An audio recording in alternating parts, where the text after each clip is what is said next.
자, 이번 이야기는 진수바리님께서 오랜만에 또 시들무에 찾아와 주셨습니다. 빨리 진수님을 만나보도록 할게요. 여보세요. 진수바리님. 안녕하세요. 아이고, 오늘 수줍네요, 목소리가. 아니, 오늘 네. 제가 오늘 입 주변에 마취를 해가지고 오? 그 레이저 제모를 받아가지고 근데 이게 좀 약간 덜 풀린 것 같아요. 좀. 저도 그거 받으려고 준비 중인데 너무 아프다는 얘기밖에 안 들려와서 무서워서 못 가고 있거든요. 근데 생각보다 그렇게 아프지는 않습니다. 아, 진짜예요? 네네네. 근데 왜 저보고는 아플 거라고 그러던데? 금방 끝나기도 하고 예. 버틸만한 것 같아요. 제가 그 코수염이라고 해야 되나요? 이쪽이 조금 두꺼운 편이라서 아플 거라는데 진짜예요? 그러면 아플 수도 있어요. 아. 저는 좀 얇아가지고 괜찮은데 자, 오늘 진수바리님께서 오랜만에 또 이렇게 찾아와 주셔서 감사드리고 네. 오늘 해주실 이야기의 주제가 있을까요? 오늘은 태국 이야기예요. 태국. 오. 근데 아셔서 마사지 많이 받으시잖아요. 그거에 관련된 이야기인데 쉬어가는 타임이라고 생각해 주시면 될 것 같아요. 쉬어간다. 알겠습니다. 그러면 바로 출발을 해보도록 하겠습니다. 렛츠가! 길이십니다. 진수바리예요.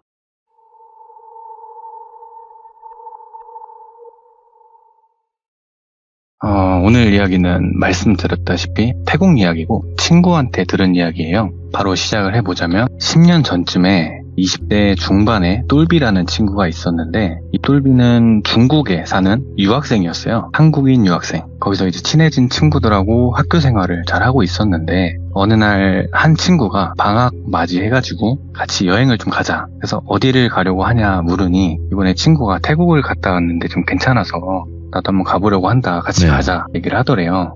그래서 생각보다 멀리 가네 하고 생각을 했는데 한번 가보고 싶기는 했대요. 그래서 삼가 의사를 밝히고 그 인원을 보니까 똘비를 포함해서 4명이 가게 된 거예요. 날짜를 잡고 이제 항공권 티켓팅을 하고 태국으로 출발을 하게 됐는데 태국 처음 갈 때 보통은 방콕을 많이 가잖아요. 똘비도 마찬가지로 방콕을 가게 됐는데 방콕에 도착해서 보니까 좋았대요. 그 자기가 살고 있던 도시보다 더 발전한 느낌이기도 했고 그래서 되게 재밌다 하면서 여행을 몇 박 며칠로 해서 즐기고 있었는데 가면 갈수록 그 4명 중에 똘비만 한국인이다 보니까 아무리 좀 친한 친구들이라도 취향이 갈리는 부분이 좀 있잖아요. 특히 식사 부분에서 좀 그랬대요. 똘비는 오랜만에 한식당 가서 한식도 좀 먹고 싶고 아니면 뭐 햄버거나 이런 패스트푸드를 좀 먹고 싶은데 이 친구들은 중국인이라서 그런 건 아니겠지만 그래도 중식을 찾더래요. 그렇게. 그런데 이게 한국식 중식이 아니고 오리지널 중식 있잖아요. 똘비는 이 중식을 그렇게 좋아하진 않았대요. 그래서 유학생활 중에도 혼자 밥을 해먹고 이런 스타일이었는데 여기까지 와서도 중식을 먹고 싶지는 않았대요. 그래서 하루는 얘들아 나 점심을 좀 따로 먹을게 이렇게 얘기를 하고 나왔대요. 그래서 막 돌아다니다가 맥도날드가 보여가지고 맥도날드 들어가서 햄버거를 먹었는데 그렇게 맛있을 수가 없었대요. 그래서 이 맛에 맥도날드 가는구나 하면서 빅맥을 먹고 그리고 옆에 카페에 가서 아이스 아메리카노도 먹고 혼자 시간을 좀 보냈는데 그렇게 혼자 좀 시간을 보내다 보니까 혼자 여행하는 게 더 좋았을 수도 있겠다라는 생각이 얼핏 들더래요. 아무래도 혼자 국적이 다르다 보니까 친구들이 하자는 대로 좀 끌려다니고 약간 좀 이랬던 거예요, 똘비가. 그래서 친구들한테 얘기를 했대요. 그 우연히 한국에서 알고 지내던 사람을 마주쳐가지고 이분하고 좀 저녁 식사도 하고 할게. 너네끼리 놀고 오늘은 따로 놀자. 이렇게 거짓말을 좀 쳤대요. 그래서 어차피 저녁에 호텔방에서 만날 거니까 괜찮겠지 하고 혼자 돌아다니기 시작한 거예요. 인터넷에 검색해서 뭐 좋다는 데도 가보고 여기저기 혼자 잘 다녔는데 날이 좀 어둑어둑해지니까 가볍게 이제 술 한잔 하고 싶어가지고 어디를 갈까 하다가 며칠 내내 라이브 펍을 갔었대요, 친구들하고. 그래서 펍 말고 클럽을 한번 가볼까 하는 생각이 들어가지고 저녁을 먹고 카페에 앉아가지고 클럽을 찾아봤대요. 어디 클럽이 좋은가. 근데 그때 당시에 방콕 내에서 좀 많이 유명한 클럽 한 곳을 찾게 되는데 네. 지금은 제가 알기로는 이 클럽 없어졌고 다른 유명한 클럽이 들어왔어요.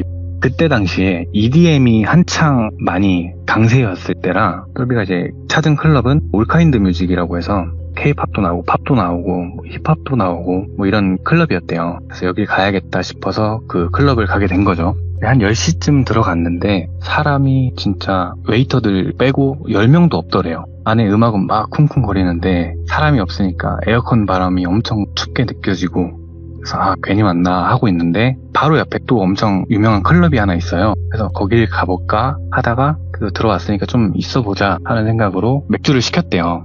그래서 테이블 잡고 맥주를 마시면서 그냥 가볍게 리듬을 타고 있는데 그 중국 친구들이 위챗 방에다가 자기들 노는 거 사진 찍어가지고 올리고 막 그렇게 놀더래요. 그래서 똘비도 텅 빈 클럽 사진 보내주고 막 이렇게 친구들하고 핸드폰으로 놀고 있었는데 시간이 좀 지나고 똘비가 좋아하는 음악들도 나오고 해가지고 혼자 재밌게 놀았대요. 정신을 차려보니까 클럽 안이 꽉 차 있더래요. 그때 시간이 한 12시쯤 됐는데 진짜 꽉 차가지고 막 움직이기도 힘들 정도로 그렇게 꽉 찼는데 아 이거 진짜 하풀이구나 하면서 막 재밌게 논 거죠, 똘비도. 그러다가 한 테이블에 있는 사람들하고 눈이 몇 번 마주쳤대요, 계속. 그 테이블에는 남자 둘 그리고 여자 셋, 5명으로 구성된 무리였는데 그 중에 한 남자가 똘비한테 다가오더래요. 그래서 귓가에 입을 갖다 대면서 한국 사람이에요? 이렇게 묻더래요. 근데 발음이 괜찮았대요. 한국어 발음이. 놀라가지고 똘비가 네 한국인이에요 답을 했더니 그 똘비한테 다가온 태국인이 자기 잔을 이렇게 내밀면서 건배하자는 듯이 이렇게 하더래요. 그래서 똘비도 건배하고 한 모금 마시고 근데 그 태국인이 똘비 팔을 잡고 자기 테이블 쪽 가리키면서 자기 친구들이라고 같이 놀자 이렇게 하더래요. 똘비가 투게더 같이 뭐 이렇게 하면서 막 끌고 가더래요. 반강제식으로 끌려간 거죠, 똘비도. 갔더니 이제 양주 한 2-3병 있고 친구들 막 모여가지고 막 놀고 있는데 거기에 이제 껴가지고 인사를 한 거예요. 근데 5명이 다 친구 같고 그리고 나이대는 비슷해 보였대요, 똘비 본인하고. 근데 똘비가 끼므로써 좀 성비가 맞았다라는 생각이 들었대요, 그때 당시에 똘비가. 그래가지고 내가 있어서 3대3이 됐구나, 그것 때문에 나를 부른 건가 뭐 이런 생각도 했대요. 친구들하고 이야기도 주고받고 뭐 한국에서 왔냐, 몇 살이냐, 맞춰봐라, 뭐 어디 사냐 뭐 이런 대화를 주고받는데 예. 그 친구들은 그냥 로컬 일반인이더래요. 뭐 대학생도 있고 직장인도 있고. 그래서 친구 생일이어서 클럽에 왔다고 하더라고요, 그쪽은.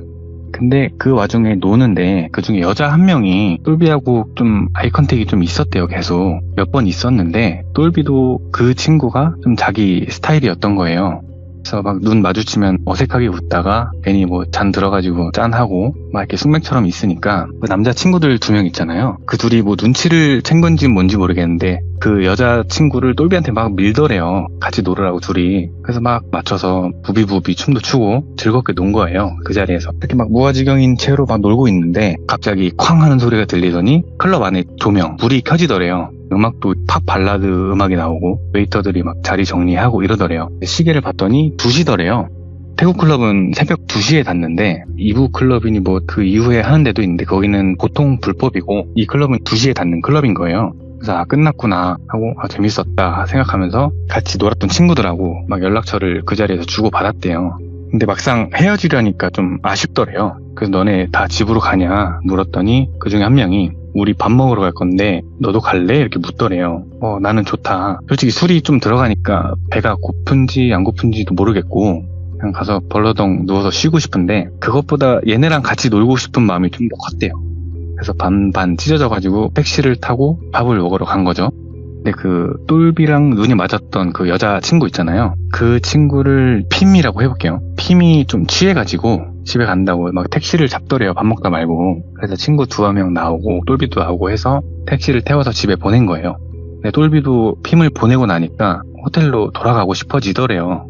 피곤하고 술기운도 막 가득이고. 그래서 친구들한테 나 가겠다, 나 모레까지 여기 있으니까 뭐 내일이나 뭐 클럽 가든지 아니면 저녁 먹든지 하자 이렇게 얘기를 하고 빠이빠이 한 거예요. 택시를 타고 호텔로 돌아왔고 프론트에 카드키 맡겨놓은 게 있어가지고 찾아가지고 방 안으로 들어갔더니 친구는 자고 있더래요.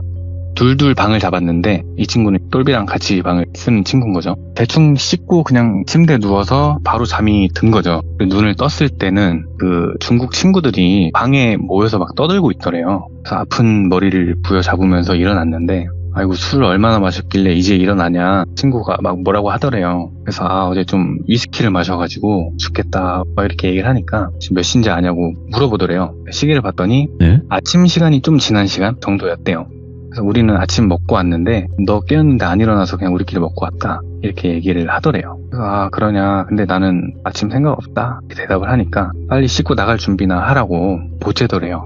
그래서 대충 어영부영 씻고 관광 모드 옷을 좀 챙겨가지고 챙겨 입고 밖으로 나간 거죠. 근데 아직 해는 짱짱하고 더우니까 카페에 앉아서 오늘은 뭐 할까 이렇게 이야기를 주고받고 있는데 그 어제 만났던 친구들하고 팀한테 연락이 오더래요. 어제 뭐 잘 들어갔냐, 뭐 재밌었다, 언제 돌아간다고 했지, 뭐 이런 연락이 오더래요. 그래서 하나둘씩 답장하면서 그 중국인 친구들하고 이야기를 하고 있는데, 한 친구가 우리 오늘은 그냥 하루 짧게 투어 같은 거 한번 해볼까, 이렇게 얘기를 하더래요. 머리 쓰기도 싫고 뭐 여행사 같은 데 가면 저녁까지 한 바퀴 도는 그런 투어 같은 거 있을 건데 그런 거 한번 해볼까 이러더래요. 똘비도 마침 뭐 속도 안 좋고 머리도 아프고 해서 오케이 알겠다 해가지고 친구들도 비슷한 의견이었대요. 그래서 대충 길거리를 걷다가 길거리에 있는 그냥 여행사 작은 점포 같은 데 하나 있잖아요. 그런 데를 그냥 들어갔대요. 무작정. 어딜 가나 다 비슷하겠지 하면서 들어간 거죠. 근데 여행사를 들어갔더니 한 명이 카운터 앉아서 이제 인사를 하더래요. 그래서 아 우리 투어 원데이 투어 이렇게 얘기를 하니까 그 사람이 기다리라면서 코팅된 종이 같은 거 있잖아요. 커다란 거 하나를 들고 똘비네 일행 쪽으로 이렇게 오더니 그 자리에 앉아가지고 설명을 하는데 투데이 이렇게 묻더래요. 그래서 맞다 오늘 투데이 이렇게 했더니 코팅된 종이에 옵션들이 쭉 있었는데 한 4가지 정도가 있었대요. 하루 투어가 여러 가지 있었는데 그 중국어로 된 메뉴를 보여줬대요. 대충 봤더니 그냥 갔던 데도 좀 겹치는데 괜찮았대요. 그래서 이걸로 하자 해가지고 그냥 자세히 보지도 않고 그냥 이걸로 할게요 했대요. 이제 돈 얼마씩 걷어가지고 내고 그 주인이 30분 정도 있다가 차 한 대 올 건데 그거 타고 가면 된다 이렇게 얘기를 해가지고 30분 정도 그 여행사 안에서 기다렸대요. 친구들하고 막 이런저런 얘기 하다가 시간을 보니까 30분 정도 지났는데 언제 오나 하고 밖을 보는데 검정색 승합차 한 대가 서더래요. 그때 마침 와가지고 그러더니 그 여행사 주인이 다른 손님들 막 응대를 하다가 그 차를 보고 급하게 똘비한테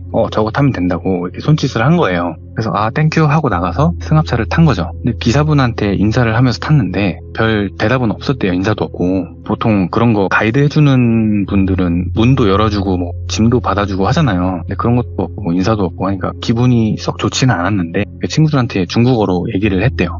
여기 손님 대우가 참 뭐 같다. 그러니까 다른 친구가 그러게 좀 알아보고 할 걸 그랬나? 뭐 이런 이야기를 주고받는데 차가 이렇게 출발을 하더래요. 그래서 그냥 가나보다 하고 친구들하고 어제 있었던 뭐 이야기들을 하고 있는데 한 30분쯤 차가 너무 막혀가지고 30분이 갔는데도 짜오프라야 강이라고 큰 강이 하나 있어요. 방콕에. 거기가 보이더래요. 그래서 저게 짜오프라야 강인가 하면서 이쁘니까 사진 한 장 찍어가지고 핌한테 보내줬대요. 여기 짜오프라야 강 근처에서 어디로 이동하고 있어 뭐 이런 식으로 얘기를 했대요.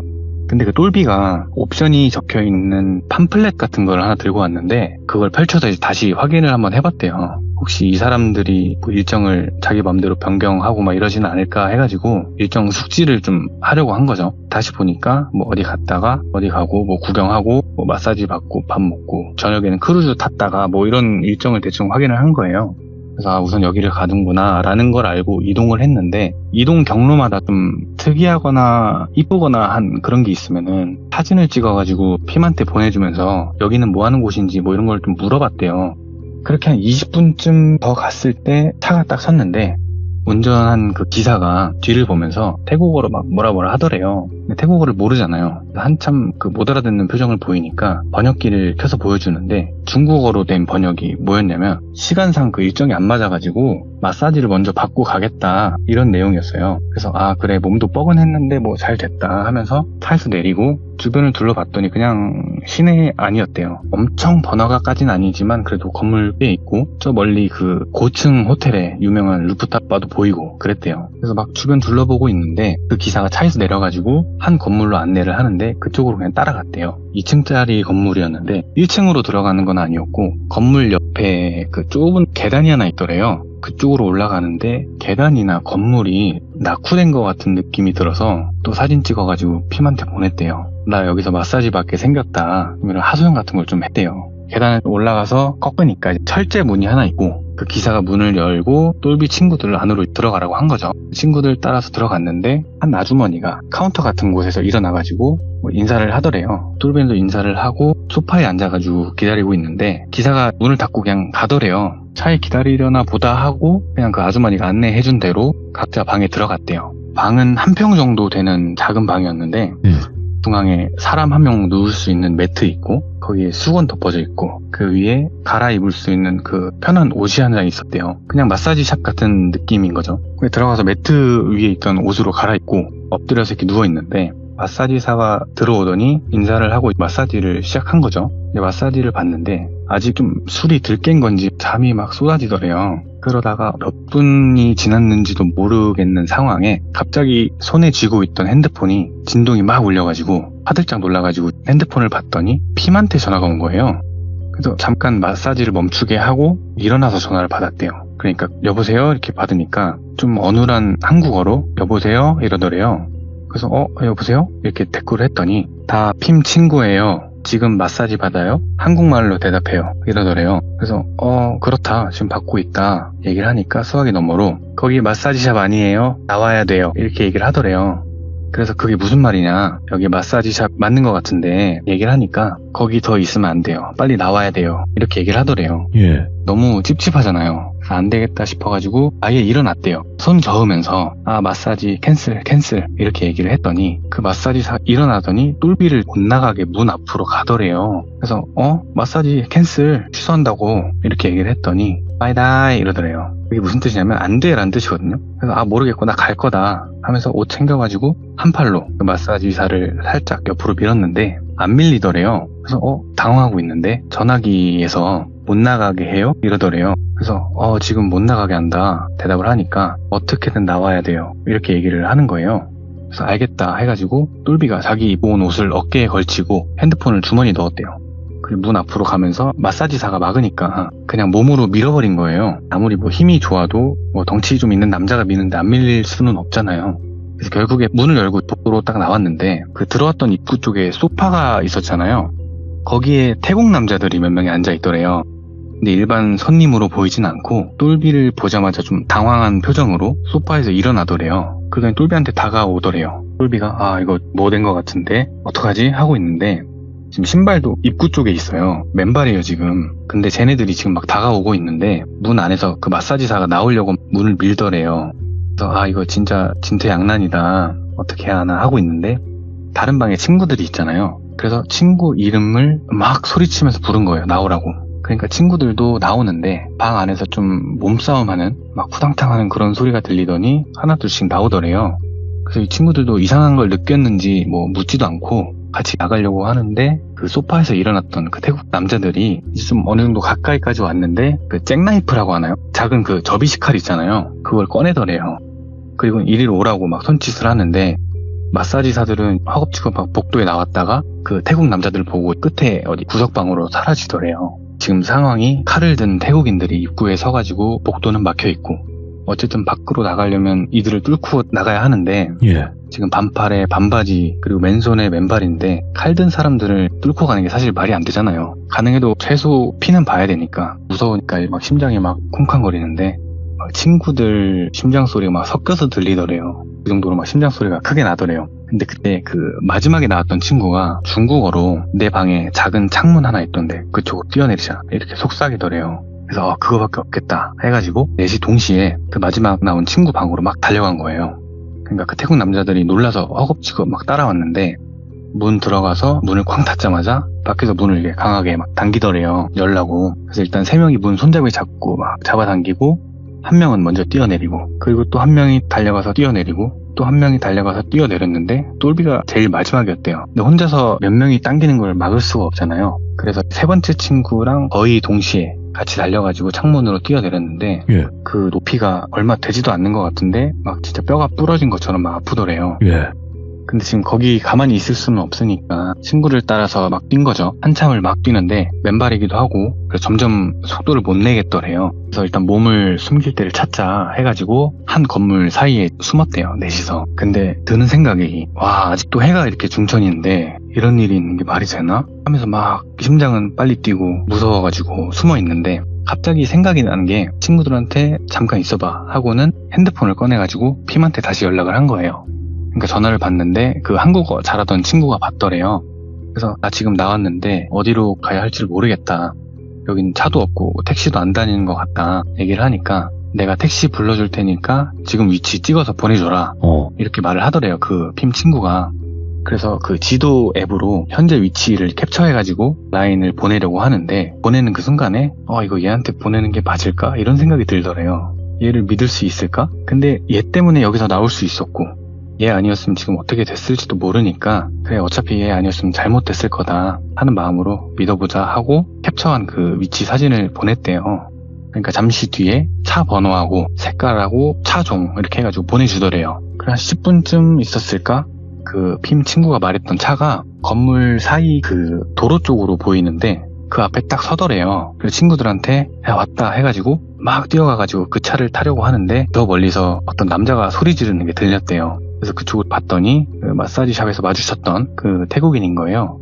그래서 야 빨리 타 해가지고 친구들 막 차에 밀어놓고 막 하는데 조금만 늦었어도 칼 맞을 수 있을 정도로 아슬아슬하게 차에 타서 문을 딱 닫았대요. 예. 막 그 사람이 차 창문 막 두들기면서 내리라고. 근데 택시 탔으니까 일단 출발하라고 해가지고 결국 출발을 해서 무사히 호텔에 내렸대요. 네. 근데 지금 4명 전부 중요한 짐이 그 마사지 샵에 있고 와. 맨발에다가 마사지 받을 때 그 옷을 입고 있는 거예요, 4명 다. 그래서 그 친구들은 중국 대사관에 연락을 해서 도움을 받고 똘비는 한국 대사관에 연락을 해서 도움을 받았대요. 일단 병원 가서 검사도 받고 했는데 뭐 가벼운 타박상 말고는 크게 다친 곳은 없었고 그 대사관에서 비상여권 받고 경찰에 신고할 수 있게 좀 도와줬대요. 근데 이 똘비랑 친구들이 직접적으로 당한 게 없고 이게 확실하지가 않으니까 그 사건을 조사하고 뭐 수사하고 이렇게 하는 게 좀 진행이 더디더래요.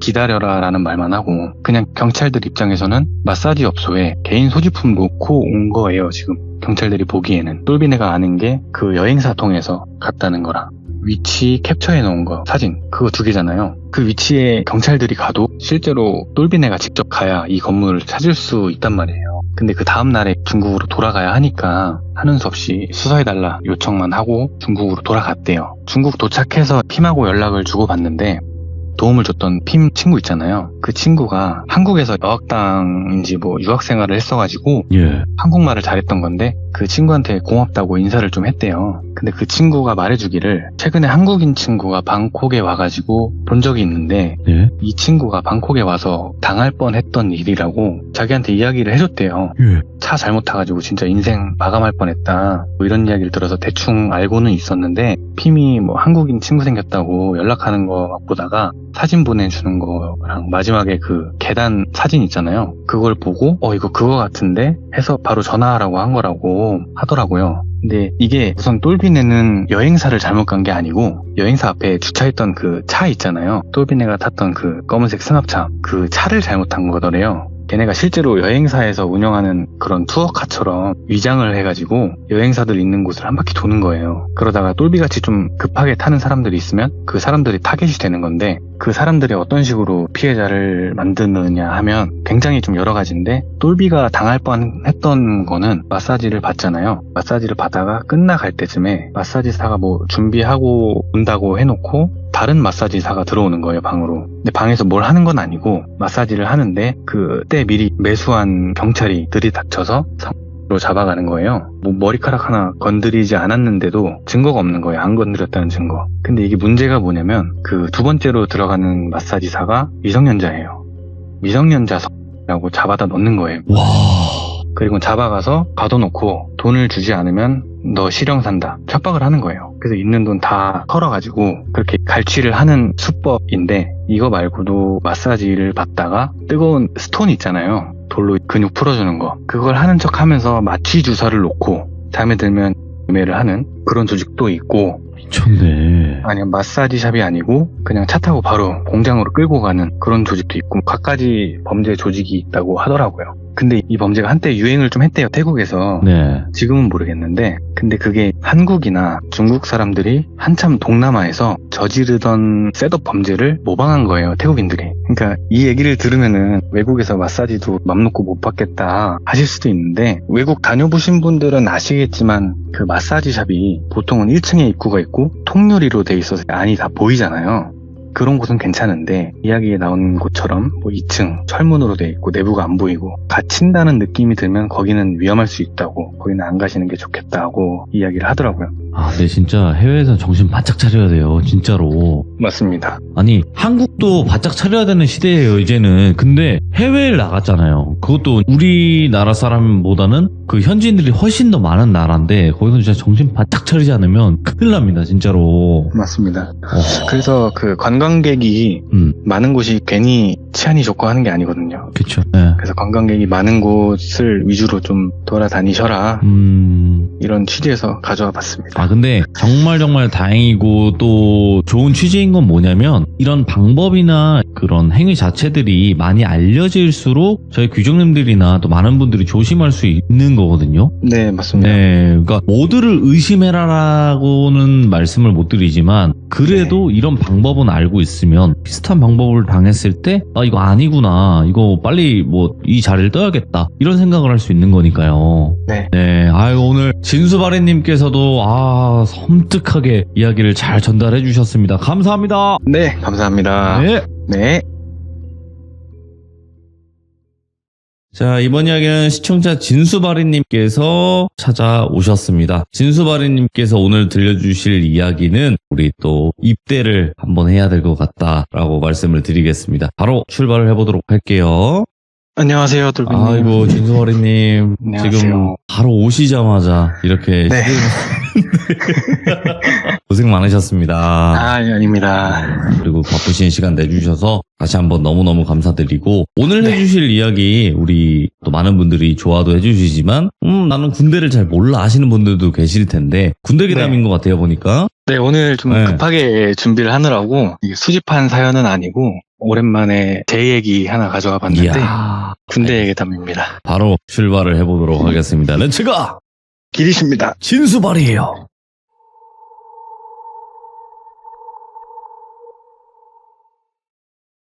우선 제가 복무를 했던 부대는 경기 북부 쪽에 있고요. 4단이나 여단 같은 큰 규모는 아니고 그냥 대대 단위의 작은 부대였어요. 제가 처음 자대를 가서 2주 대기 기간을 받았는데 2주 대기가 뭐냐 하면 훈련소를 수료하고 처음 자대 배치를 받아서 자대에 가면은 노란색 견장을 하나 줘요. 이게 그 유명한 2등별이라고 하는데 아무도 못 건드는 최고 계급이라고 보시면 돼요. 진짜인 줄 알아요, 근데. 근데 그 매직이 한 2주 가는 거예요. 네. 2주 동안에는 자대에 적응하는 시간을 갖게 되고 그래서 근무를 안 세우거든요, 그때는. 그래서 2주 대기가 끝나고 근무를 서기 시작하면서 이야기가 시작이 됩니다. 야간 근무는 크게 두 가지가 있는데 초병 그리고 불침번이 있거든요. 근데 여기서 제가 보내드렸던 그 약도를 보시면 가운데 핑크색 원으로 쳐져 있는 곳, 여기가 정문이고 오른쪽에 파란 원이 후문, 이렇게 해서 문은 두 개예요. 핑크색은 저희 본부중대가 맡아서 하고 파란색은 1중대가, 주황색은 2중대가 맡아서 근무를 섰어요. 저는 본부중대였어서 입구 쪽에서 초병을 서게 되는데 저희는 선임병, 후임병 둘이서 작은 초소 안에 들어가서 경계 근무를 서는데 선임병은 바깥 도로 방향을 경계하고 후임병은 안쪽을 경계하는 거예요. 그래서 어느 날 한 고참하고 근무를 서게 됐는데 그 고참이 저한테 야, 너 돌비탑 귀신이라고 아냐? 이렇게 물어보더라고요. 그래서 잘못 들었습니다. 이렇게 대물으니까 약도에서 보시면 그 빨간색 네모가 하나 있을 거예요. 그게 돌비탑이라고 하는 큰 비석인데 높이가 한 2m 정도 되는 좀 큰 비석이었어요. 네. 돌비탑이라고 초병 서다 보면 바로 보이는 비석 하나 있지, 거기서 귀신 나온다, 근무 서다가 돌비탑 유심히 한번 봐봐, 이렇게 얘기를 하더라고요. 보통 선임병들이 후임병들을 겁주려고 하는 이야기잖아요, 귀신 이야기가. 그래서 그냥 네 알겠습니다 하고 근무를 섰어요. 돌비탑 귀신은 그냥 무사히 첫 근무 마쳤죠. 근데 어느 날 저를 좀 잘 챙겨주던 한 고참이 저한테 이렇게 얘기를 하는 거예요. 야, 진수야, 너 돌비탑 귀신이라고 아냐? 근데 이 고참은 저보다 한 달 고참이었거든요. 그래서 근무를 선 지 얼마 안 된 상황인 거예요, 이 고참도. 아무튼 그래서 돌비탑 귀신 말입니까? 저도 김상병님한테 얘기 들어서 알고는 있는데 그거 진짜입니까? 이렇게 물어봤죠. 그러니까 나 어제 야간에 근무 서다가 본 것 같아, 이렇게 얘기를 하더라고요.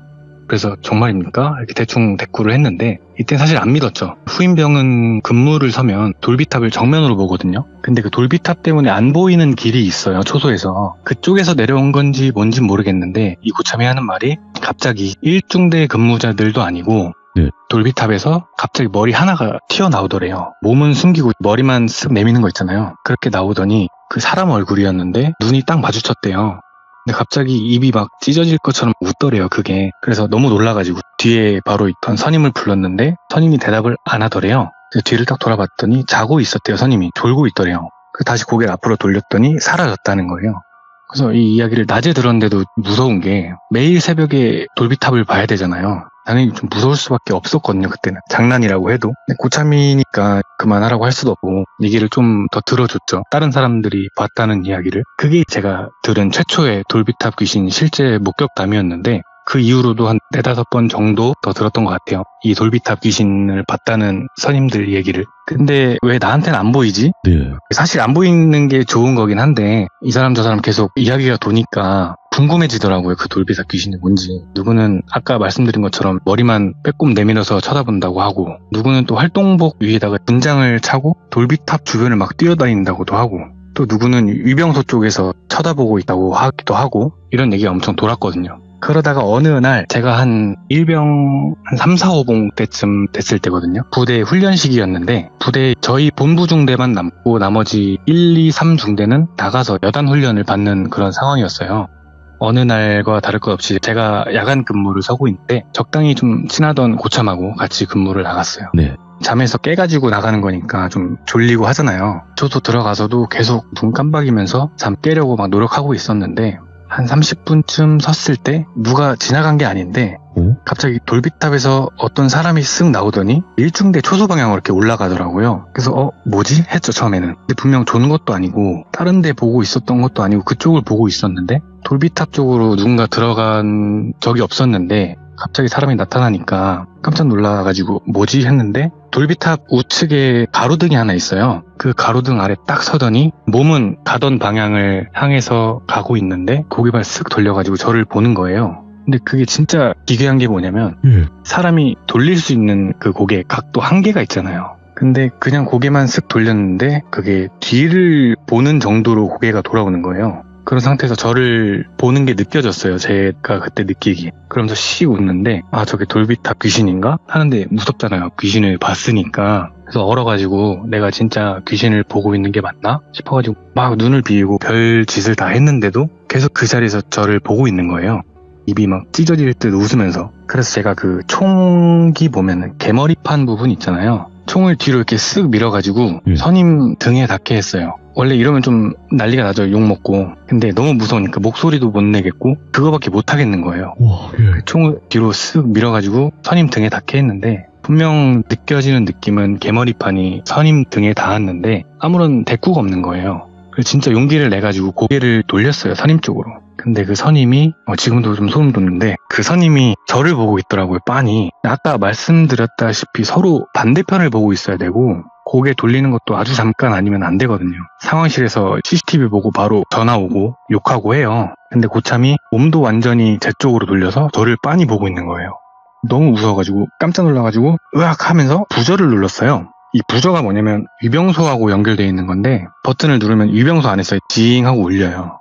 특이사항이 있으면 위병을 부를 때 쓰는 용도인 거죠. 그 부저를 누르고 저는 다시 제 경계 방향으로 고개를 돌려서 있는데 그 돌비탑 귀신이 사라진 거예요. 근데 지금 돌비탑 귀신보다 선임이 더 무서운 거예요. 바로 뒤에서 숨소리도 들리는데 바로 뒤에서 저를 계속 이렇게 보고 있으니까 고참이 제 뒷모습을 보고 있는 상황인 거예요. 근데 그때 위병이 위병소에서 나오면서 왜 뭔데? 하면서 이렇게 나오는 거예요. 그래서 제가 딱 보면 모르겠냐 생각하면서 고개랑 눈을 슬쩍 돌렸어요. 그 위병 나온 쪽으로. 근데 그 흙이 보는데 그 고참이 저를 안 보고 있고 그냥 제대로 근무를 서고 있는 거예요. 그래서 언제 돌렸지? 하는데 위병이 초소 쪽으로 다가오면서 왜 놀렸냐고 이렇게 묻더라고요. 그래서 최일병이까지 말했는데 뭐라고 할 말이 없는 거예요. 근데 그때 그 뒤에 있던 고참 최일병이 흠칫하면서 돌아보더라고요. 그러니까 위병이 야 최일병 너 잤냐? 이렇게 묻더라고요. 그래서 그 최일병이 아닙니다 대답을 했는데 위병이 속된 말로 좀 개집을 한 거죠. 조병수다 자냐고.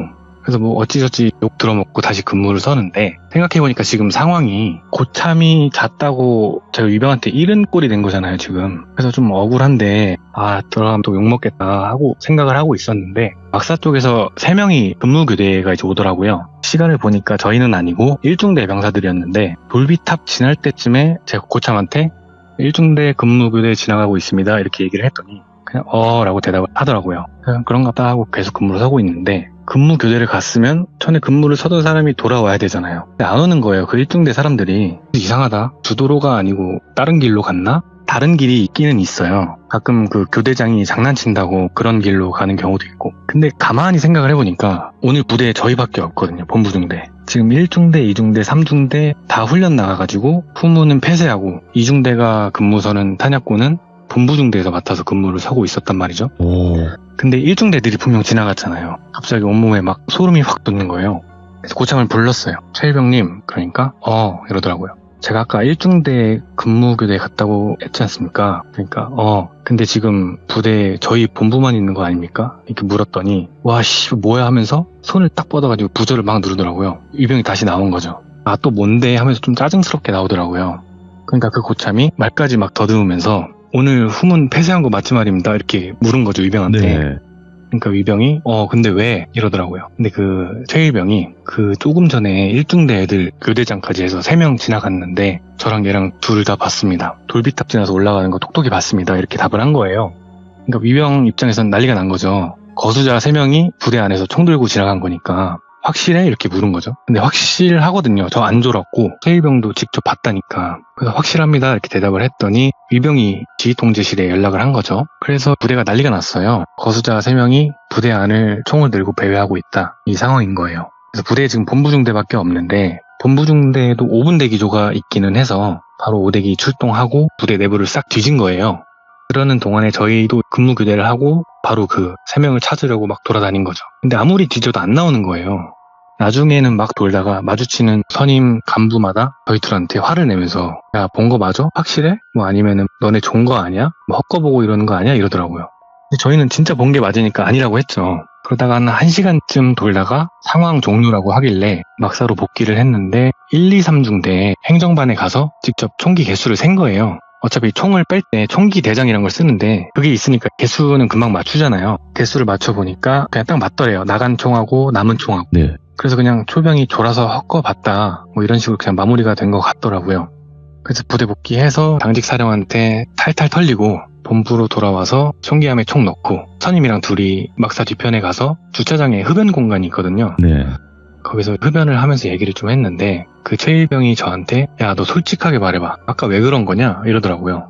그래서 제가 어떤 걸 말씀이십니까? 되물었더니 아니 아까 너 초병서다가 갑자기 막 웃었잖아 혼자. 왜 그런 건데? 이러더라고요. 그래서 잘못 들었습니다. 제가 웃었단 말입니까? 얘기를 했더니 아씨 너 갑자기 존 웃다가 뒤돌아서 나 쳐다봤잖아. 이러는 거예요.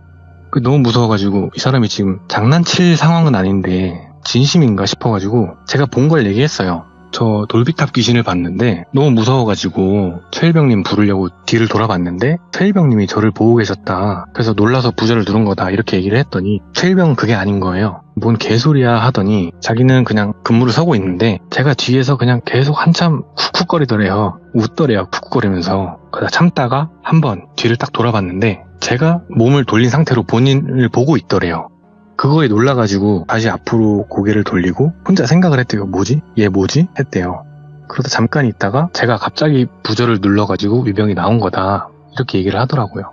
그래서 아닌데 했죠. 근데 뭐 선임이 그렇다고 우기는데 제가 뭐라고 할 수는 없잖아요. 그래서 지금 서로 말이 안 맞는다. 이거 그냥 귀신 홀린 거 아니냐. 이렇게만 얘기하고 끝났어요. 다음날 저희 둘은 행정반에서 또 탈탈 털리고 사유서라고 하나요? 그런 걸 쓰고 선임들한테도 혼나고 그렇게 많이 혼나고 넘어갔어요. 그 일은. 근데 그날 한 간부님한테 얘기를 들었는데 제가 귀신을 본 그날 그 근방에 있는 한 사단에서 어떤 한 간부님이 총을 들고 타령을 해서 그 총으로 스스로 목숨을 끊은 일이 있었거든요. 뉴스에도 나온 건데 제가 귀신 본 거랑 뭐 전혀 상관은 없는 일이지만 좀 그렇잖아요. 제가 귀신 본 날 그런 일이 있었다는 게 그래서 그냥 우연이겠지 하고 그냥 그 일은 천천히 잊혀졌는데 얼마 후에 2-3번 정도 돌비탑 귀신을 더 봤어요. 예. 근데 뭐 이렇게 큰 일이 있었던 건 아니고 돌비탑에 서서 저를 쳐다본다던가 아니면 멀리서 이렇게 쳐다보다가 갑자기 막 뛰어오다가 멀어지고 와.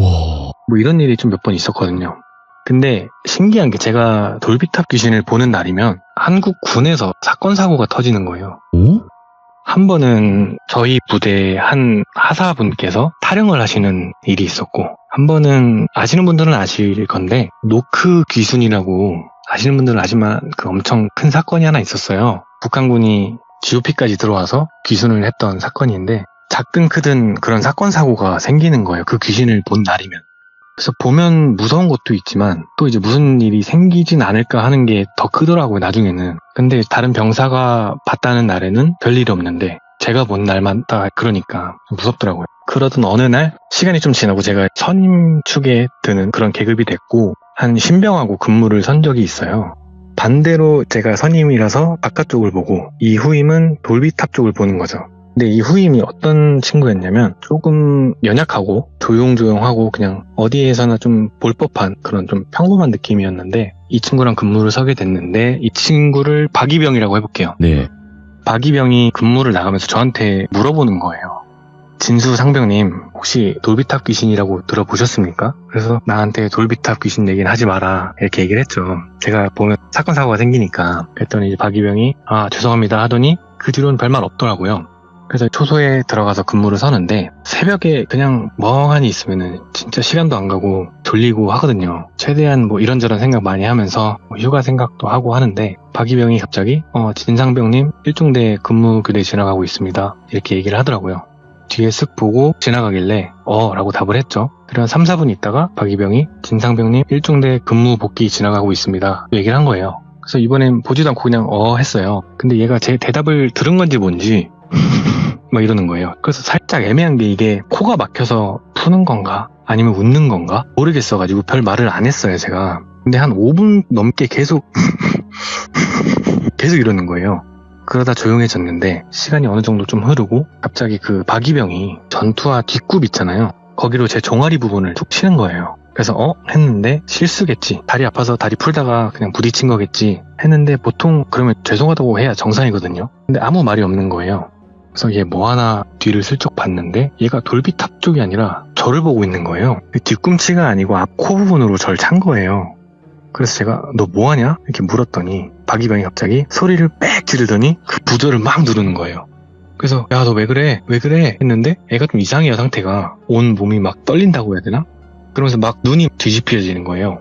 그래서 제가 왜 그래? 하면서 몸을 잡는데 위병이 나왔어요. 근데 박이병이 눈 까디집고 막 몸을 흔들면서 쓰러지려고 하니까 위병도 놀라서 달려온 거죠. 그러다가 박이병이 초소 안에서 쓰러진 거예요. 그래서 제가 위병한테 야 행정반에 빨리 연락해 하고 건들면 위험할 것 같아서 어쩌지 하고 있는데 숨은 잘 쉬는 것 같더라고요.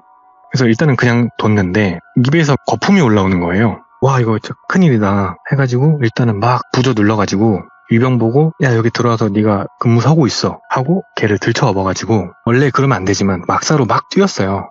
주도로로 간 게 아니고 그냥 연병장을 통과해서 막 뛰었어요. 그래서 바로 의무대에 집어넣고 당직사관한테 얘기해서 의무병 깨우고 당직사관이 뭐 군의관도 부르고 해가지고 실제로 군의관이 30분도 안 돼서 부대로 들어온 거예요. 네. 그래서 의무대에서 뭐 어떻게 링거를 맞았는지 뭘 했는지 모르겠는데 금방 정신은 차리더라고요.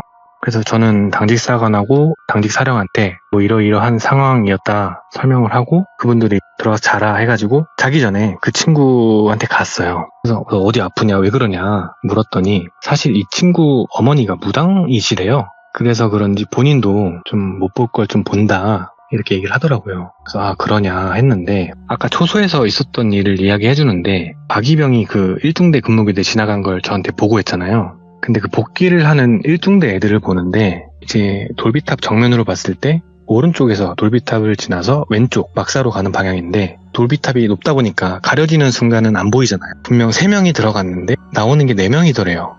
그래서 너무 깜짝 놀라가지고 저게 뭐지? 하는데 돌비탑 귀신밖에 생각이 안 나더래요. 그래서 너무 무서워가지고 저한테 말을 하려고 뒤를 딱 돌았는데 제가 본인을 무표정으로 보고 있더래요. 그래서 너무 깜짝 놀라가지고 부저를 막 눌렀는데 그 순간 제가 막 웃더래요.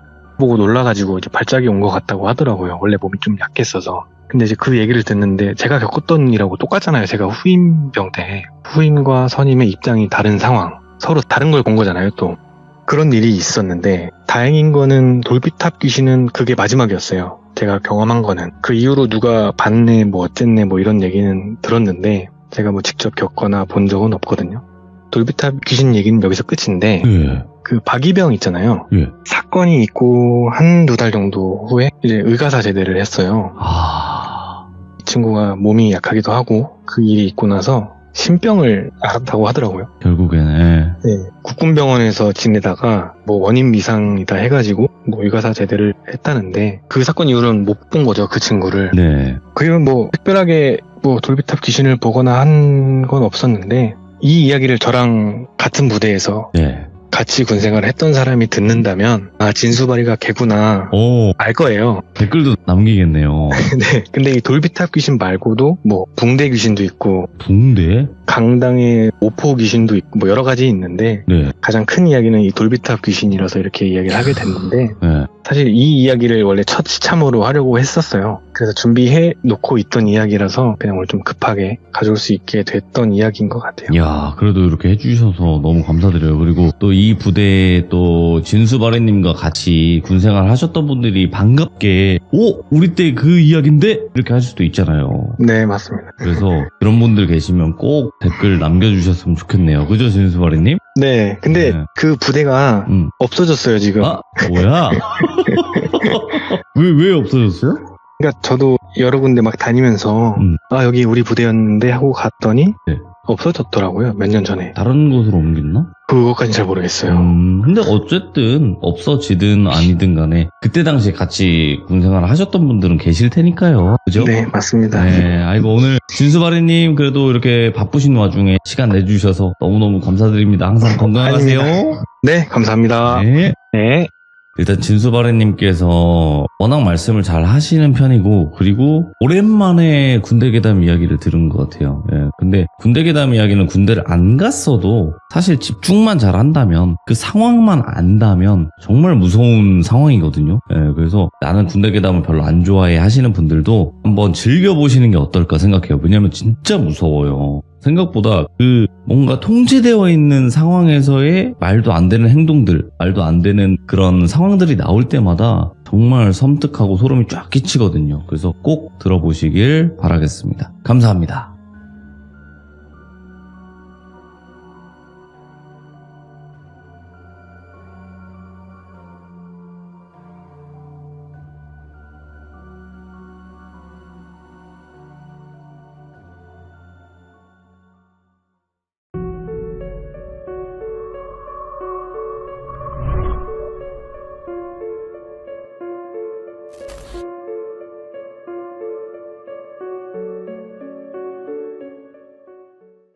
자, 이번 이야기는 시청자 모래두지님께서 처음으로 참여를 해주십니다. 오늘 모래두지님께서 준비하신 이야기는 어떤 이야기일지 함께 들어보도록 할게요.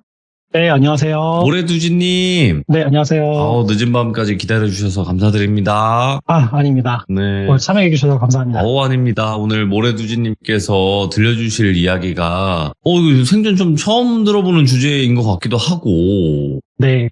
한 번도 시들면서 나온 적은 없는 것 같아요. 네, 아무래도 첫 참여다 보니까 좀 네. 유튜브가 제가 만들어드리고 싶어가지고 예. 조금 낯설 수 있는 주제 중에서도 재밌는 걸 좀 가져와 봤습니다. 아하, 그러면 어떤 이야기인지 들어보기 전에 이야기에 나오는 내용들은 여러분들 뭐 그런 성향을 가진 사람들 뭐 그런 걸 전부 비하할 의도는 전혀 없고 일부 그런 사람이 있었다 정도로 들어주시면 될 것 같아요. 모래두지님 맞죠? 네, 맞습니다. 네, 알겠습니다. 그럼 바로 출발을 해보도록 할게요. 렛츠고!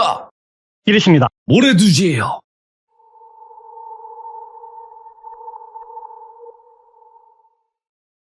우선 이 이야기를 전해준 친구는 제가 스포츠 동호회를 하면서 많은 친구들을 알게 되었고 그 중에서 이 친구하고 친해지게 돼서 이 내용을 듣게 됐습니다. 오. 참고로 이 친구 같은 경우는 영적으로 조금 예민도가 좀 높은 친구예요. 제가 알기로 강한 소호령분이 옆에 계신다고 전해 들었었어요. 그런 친구 중에 저희가 많은 분들이 성생활을 하시지만 특정한 성적 취향을 가지고 계신 패티시가 있는 분들이 계세요.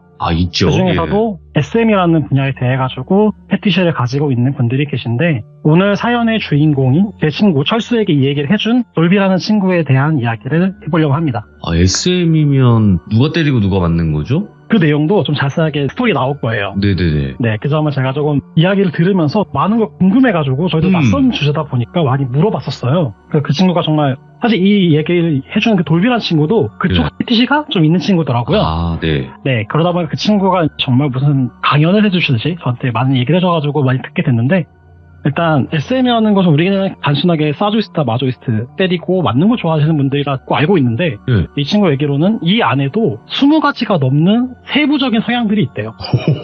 와, 네, 나뉘는구나. 정말 오. 네 엄청 나눠진다고 하더라고요. 네, 오늘 사연을 준 똘비는 그 중에서는 그나마 조금 라이트한 편, 좀 가볍게 그쪽 성향이 있는 친구였던 거죠. 이 친구는 20대 중반의 나이 정도에서 이러한 성향에 대해 가지고 조금 관심이 가고 알게 된 거예요. 이제 알게 되다 보니까 자기하고 좀 동일한 사람들을 만나고 싶고 얘기를 하고 싶어서 찾아보던 중에 네. 온라인상에도 이러한 분들이 모여있는 하나의 온라인 커뮤니티가 있다는 거를 알게 됩니다. 그 온라인 커뮤니티도 사람이 모여있는 곳이다 보니까 정말 뭐 단순하게 우리가 생각하는 물러나지 않을까? 라는 생각이 아니라 정말 사람 사는 이야기를 그대로 하면서 공통사가 있는 주제를 가지고 솔직한 내면의 대화를 중심적으로 하는 커뮤니티였다고 해요. 예. 그러다 보니까 그 온라인 속에서 나라는 사람을 빗대어서 새로운 얘기도 하고 지인도 생기고 하면서 나름 그 커뮤니티 안에 있는 등급이 하나씩 올라갔다고 합니다. 이게 올라가다 보면은 오프라인에서 그런 성향자분들이 모일 수 있는 하나의 모임에 나갈 수 있게 되었다고 하고요. 네. 그 모임에서 좀 친해진 분들이 계시다 보니까 이게 왠가 그 오프라인 자체에 외부적으로는 단순한 멤버십 펍과 같은 형태를 가지고 있지만 성향자 분들께서 모인 아지트처럼 사용하는 약간 멤버십의 형태를 가지고 있는 바가 있었다고 해요. 근데 그곳에 처음에 너 같이 가볼래? 라고 똘비한테 물어보니 똘비도 재미날 것 같기도 하고 신기할 것 같기도 하다 보니까 그래 한번 같이 가보자 하고 갔는데 사실 가기 전까지만 해도 걱정이 정말 많이 들었대요. 좀 무서운 곳 아닐까 하고 갔는데 갔더니 그냥 정말 우리가 일상에서 만나는 사람들이 솔직한 대화를 하고 본인 성적 취향에 대해서 공유를 하고 하는 정말 일상적인 그냥 술집의 형태를 가지고 있는 곳이었대요. 그러다 보니까 퇴근을 하고 그곳에 가서 놀고 퇴근하고 가서 많은 사람들 얘기하고 하면서 한 달, 두 달 지내면서 그 사회 안에서 자연스럽게 녹아들게 된 거죠. 그러다 보니 아무래도 남녀도 같이 모여있는 곳이잖아요. 그리고 특히나 성적인 취향을 가지고 개방적인 대화가 나누어지던 곳이다 보니까 그냥 자연스럽게 남녀 사이가 연인 사이로 발전하는 똘순이라는 친구와 연인 관계까지 가게 됩니다. 예. 근데 여기서 이 돌순이라는 친구는요, 이 돌비하고는 다르게 좀 더 강한 레벨의 관계를 즐기는 친구였다고 해요. 근데 어떻게 보면 재밌다면 재밌을 수 있는 게 이분들의 그 연인 관계는 우리가 하는 것처럼 나랑 사귈래? 이런 관계가 아니고요. 일종의 계약서의 같은 형태를 작성하는 경우도 있다고 해요. 아무래도 가학적인 요소를 가지고 있는 활동을 하는 분들이다 보니까 이게 자칫 잘못하면은 범죄처럼 보여질 수 있는 모습이 있어서 마치 우리가 진짜 연인이에요 그런 것을 증빙할 수 있는 계약서와 같은 형태의 계약서를 쓰는 경우도 있다고 합니다. 법적으로 문제가 생길 수 있고 실질적으로 그런 식으로도 문제가 생기는 경우도 있다 보니까 이분들 내부에서 그러한 것을 방지하고자 계약서를 쓰자. 우리는 정상적인 관계다라는 걸 사전에 합의하는 합의서라 볼 수 있을 것 같아요. 근데 그거를 먼저 돌순이가 돌비에게 한번 같이 이거 쓰자 요청을 한 거죠. 그러다 보니 돌비라는 친구는 너무 마음에 든다. 사람 대 사람으로도 마음에 들고 물론 이제 성향적으로 조금 다를 수는 있겠지만 너무 자신의 이상형과 같았대요. 그러다 보니까 둘의 관계가 외부에서는 정말 연인의 관계처럼 보여지는 관계가 시작이 됐죠. 근데 이 두 관계는 사실상 외부에서는 연인이지만요. 그분들의 성향자에서는 수직 관계하고 비슷한 형태를 띄운다고 해요. 아무래도 그 주도하는 쪽이 있을 거고요. 주도 당하는 쪽이 있다 보니까 두 가지 영역에서 매일 왔다 갔다 하는 그 관계가 지속이 되고 그런 부분에 있어가지고 성적 취향에서도 점점 맞춰가면서 똘비도 돌순이에게 점점 동조돼가고 있었어요. 그러던 와중에 돌비 같은 경우는 본인의 삶 이전에도 비슷한 이런 활동을 했었지만 이상하게 이 돌순이하고의 관계에 있어가지고 정말 자기가 느껴보지 못한 최고의 쾌락을 느꼈다고 해요. 그런 쾌락을 느껴가면서 돌순이와의 관계가 한 달, 두 달 정도가 지속이 됩니다. 근데 한 주 한 주가 지날수록 이 돌비라는 친구의 몸에 점점 이상한 현상이 나오기 시작했어요.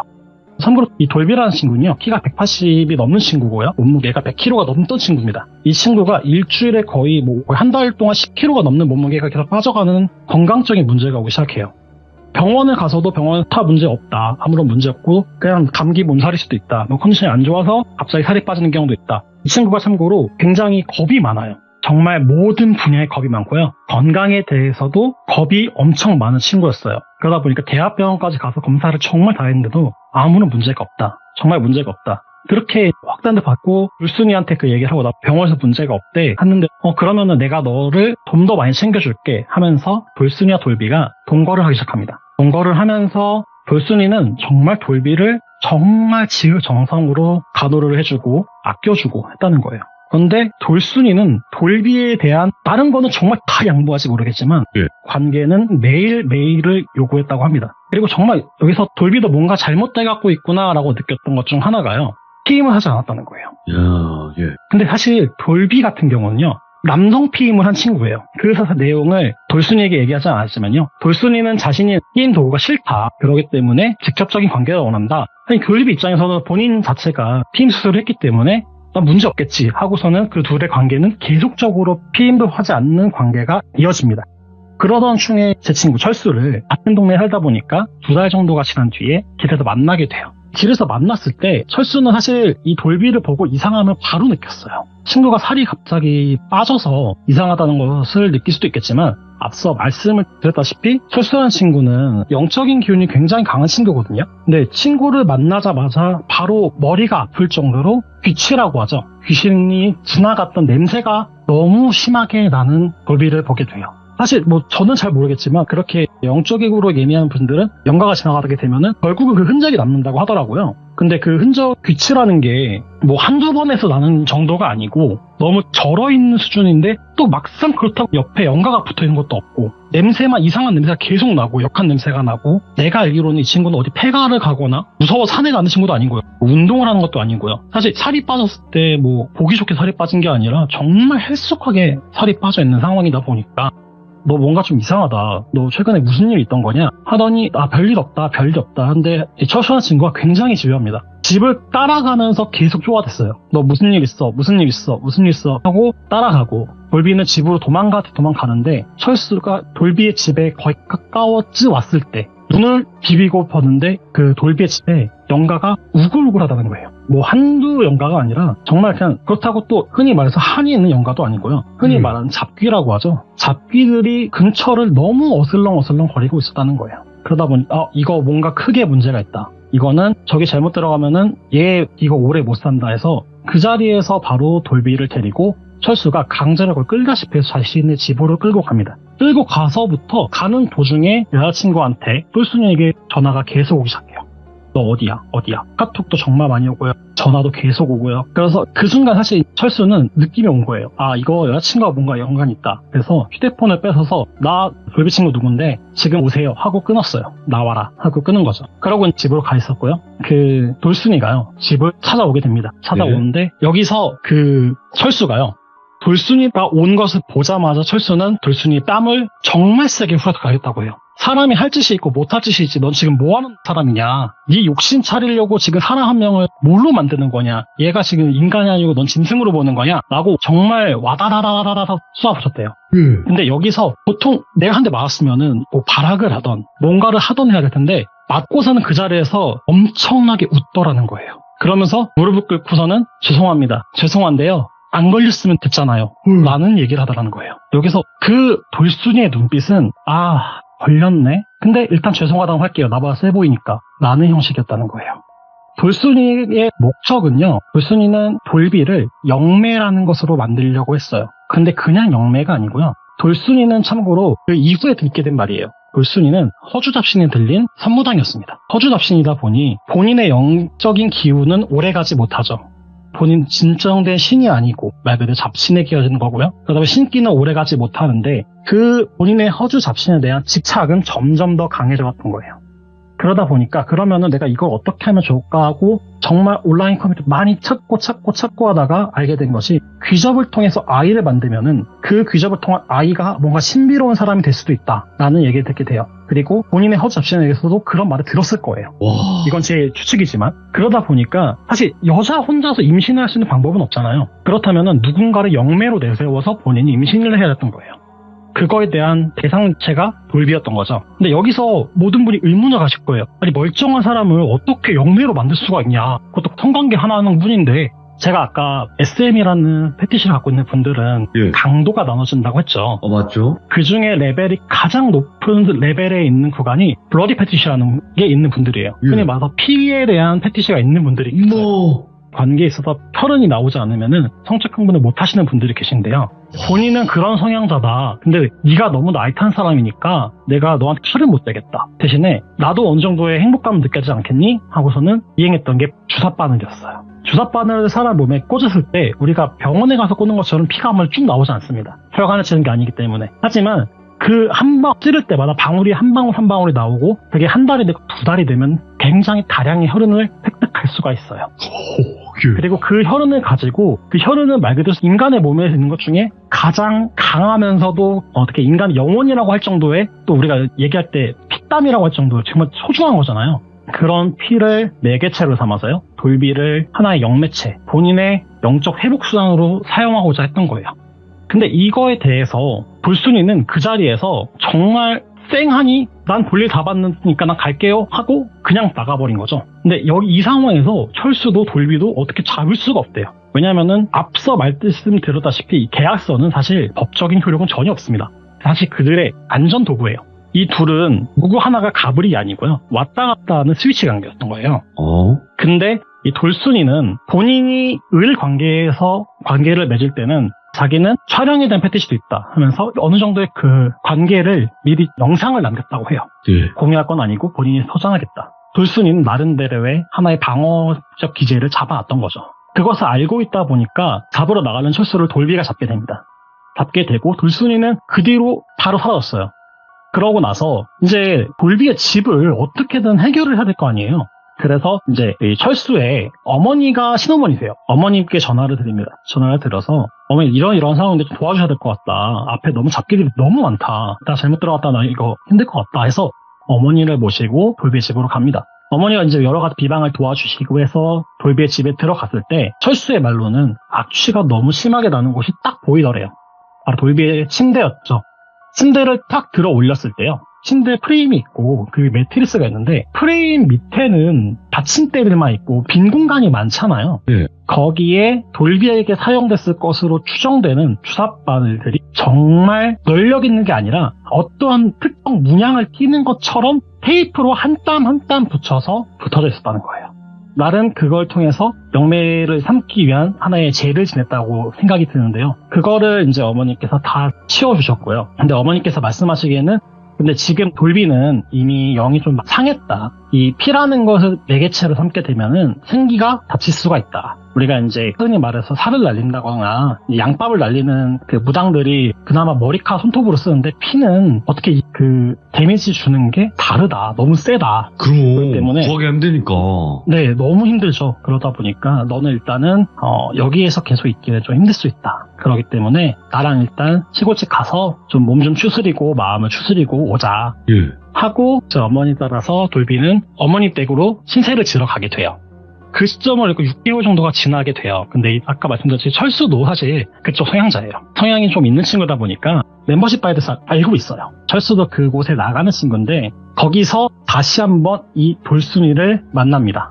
오? 근데 여기서 재밌는 거는요. 그 같은 펍이 아니에요. 이 성향자분들이 모여있는 오프라인 아지트는요. 저는 뭐 단순히 한 군데가 있을 줄 알았는데요. 제가 지역을 아까 말씀을 안 드렸지만 전국적 어디를 가든 간에 이 성향자가 있는 분들이 계시기 때문에 아지트는 다양하게 많이 있다고 해요.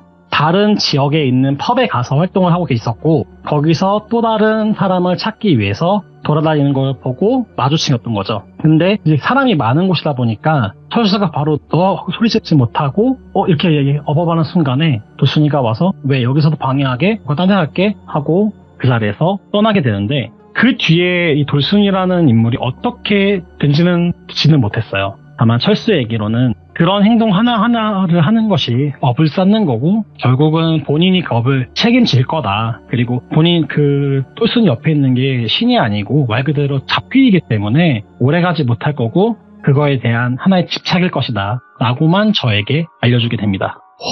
이야기는 이렇게 끝나게 되는데요. 제가 처음 참 하다 보니까 생각했던 것보다 더 좀 달려서 얘기를 했어요. 아니 네. 너무 충격적이라서 지금 이게 와. 네. 아니 그러니까 이게 두 가지를 충족을 하려면 여기밖에 없었겠다라는 생각이 들긴 하네요. 그러니까 임신과 혈액이 필요하니까. 네, 그리고 이쪽 분야가요. 예. 진짜 그쪽 성향이 있는 분들도 계시지만 예. 20대 초반 중반에 성적 활동에 관심이 많은 친구들이 이런 곳에 가면은 내가 좀 더 성관계를 좀 쉽게 하지 않을까? 라는 생각을 가지고 그곳에 접근하는 친구들도 많대요. 네. 그러다 보니까 진짜 이런 성향이 있는 분들은 이 사람이 진짜 우리 같은 성향자인지를 나름 이렇게 판별하는 시간도 있고요. 본인들만의 그런 절차가 있대요. 근데 이 돌순이가 노렸던 거는 정말 거기에 못 모르고 찾아왔던 친구일 수도 있지 않을까라는 생각을 좀 하긴 합니다. 진짜 사냥꾼 같아. 사냥하러 다니는 것 같아요. 네, 그렇죠. 본인의 목적을 위해서 와. 네, 사람을 찾고 남자를 찾고 하나의 도구로만 이용하는 거죠. 돌비라는 친구가 본인이 게임 수술을 하지 않았다면은 어떻게 됐을지는 아무도 몰라요. 진짜 그건 완전 재물이 됐을 수도 있겠다. 근데 모래두지님께서 이게 많이 순화하고 생략하신 거죠? 얘기 안 한 것도 있죠? 정말 많이 쓰였어. 네. 정말 수나 많이 있고요. 이것도 위험하긴 한데, 네. 와, 이걸 공포가 아닐 수가 없다, 진짜로. 제가 가져오고 싶은 이야기가 몇 가지가 더 있었는데, 그나마 순화 버전이 빨리 된 게 이 버전이고요. 다음에 그래요? 시차를 참여하게 되면은 또 다른 시즌들이 몇 가지가 있습니다. 비슷할 수도 있는데, 제가 이렇게 주변에 약간 좀 독특한 분들이 많으세요.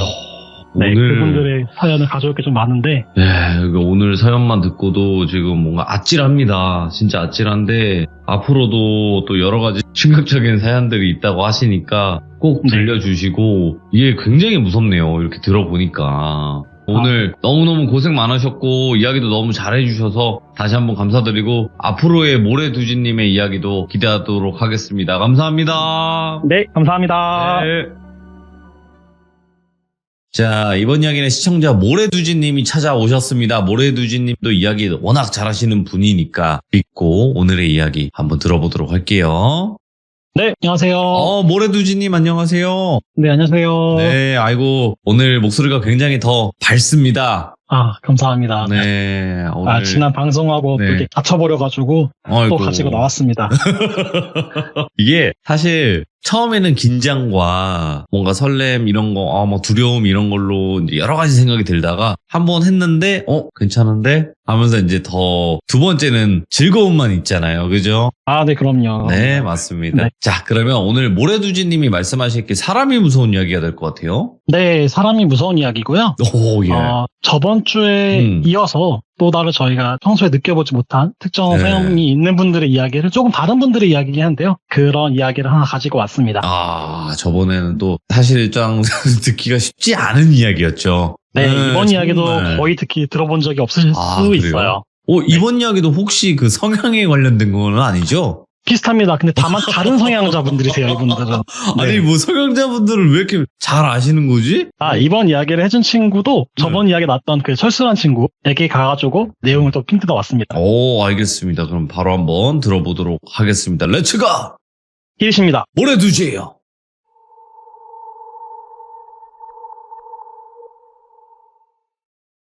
네, 우선 이야기를 시작하기 앞서서 오늘도 저는 특정한 성향이 있거나 특정한 패치에 있는 분들을 절대 비하하거나 의도는 전혀 없음을 먼저 말씀을 드리고 시작을 할게요.